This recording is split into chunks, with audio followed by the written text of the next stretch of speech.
to another NFoxtv video. Today I wanted to talk about the fact that I've actually owned the Audi S3 now for, well, just over a year. First of all, I must say it's, you know, this Audi S3 is a 2010 8P. It's just such a capable car.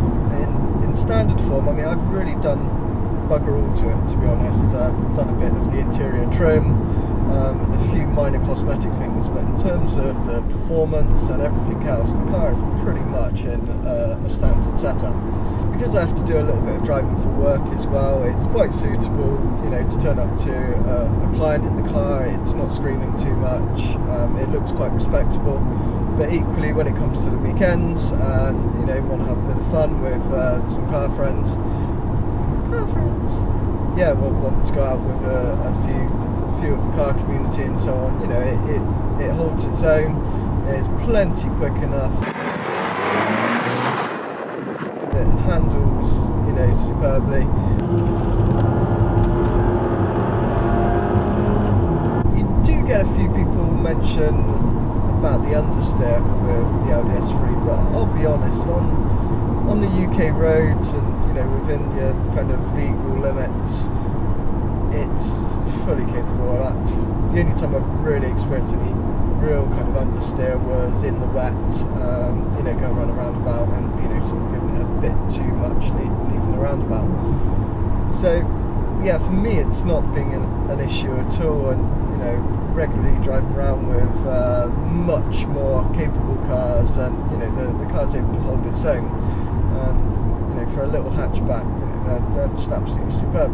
I went for the s-tronic gearbox, yeah, because I do a reasonable amount of driving, you know, getting stuck in traffic quite frequently and stuff like that, you know, the clutch becomes a bit of an issue. But for this particular car, I think the s-tronic gearbox works, you know, because it's so capable through the bends and everything else. It's just one less thing that you're on, you know, the paddles, they change gear quicker than I can ever change gear, so it really enables you to, you know, be involved with the drive itself.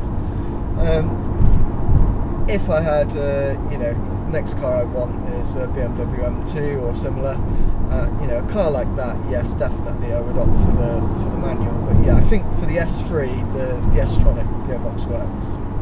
I really like the styling of the S3 because you kind of look at the car and, you know, for anyone who knows, you know there's something a little bit special about it, but to the untrained eye, it's just another Audi A3 that looks a bit nicer, and, you know, I like that subtlety to the car. The car itself, well, it's extremely comfortable, but again, firm enough for the more spirited run. I haven't taken the car out on track yet. I think that's where I probably see some of the limitations of the suspension setup, and, you know, probably, you know, the dreaded understeer would probably affect me a lot more on track. But yeah, I've got no plans at the moment to take it on any track other than the Nürburgring, hopefully early next year.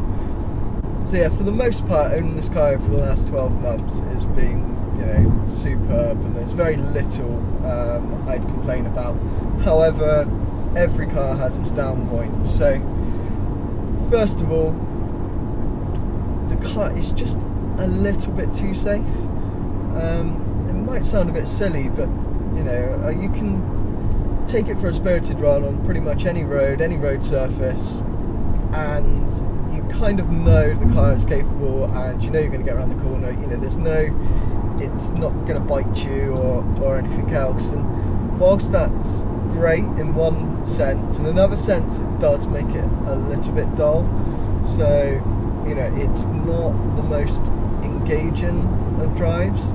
And the other point which I really dislike about the car, which kind of goes hand in hand, is the fact that it's so quiet. You know, if you're on your own and you stick your foot down, there is a little bit of noise, but the second you're out with anyone else, with any other car, you know, you're completely drowned out. You may as well just be coasting.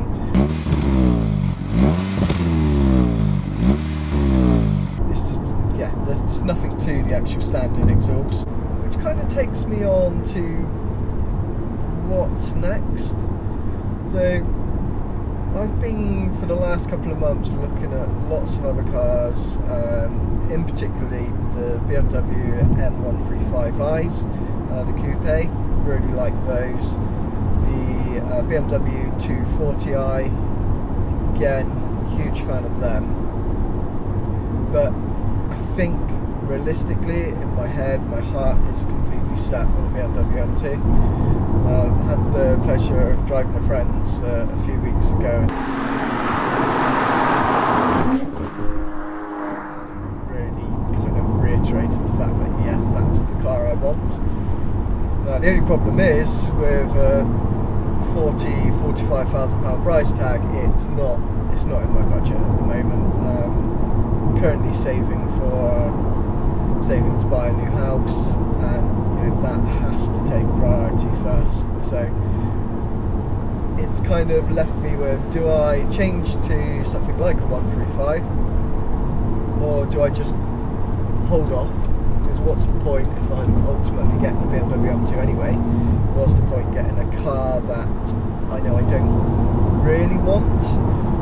Okay, it would set me up for driving the M2.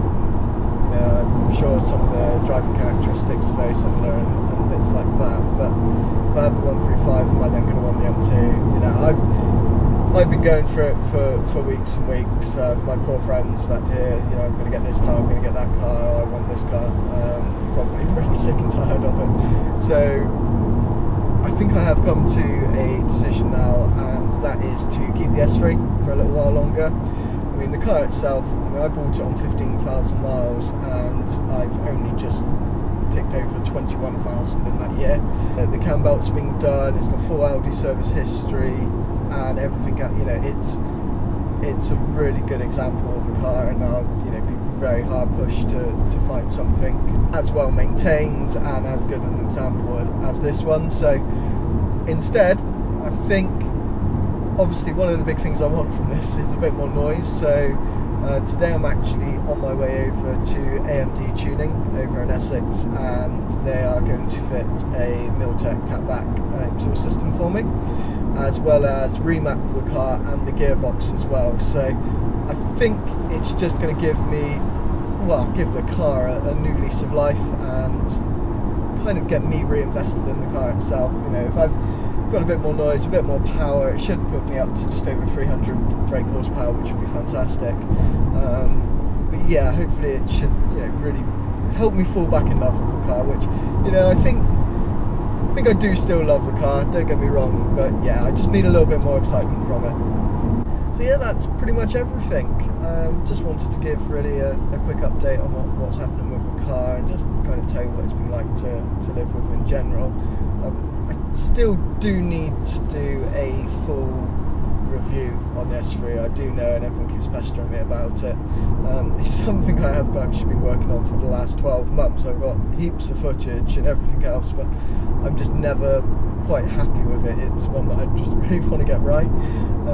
So yeah, just stay tuned. I promise it will come soon, as well as I'll do a quick video on the exhaust as well, and obviously what it's like to drive, the differences between now and then. So yeah, stay tuned. Thanks for watching. Please give it a thumbs up, and yeah, subscribe for plenty more videos to come. Cheers.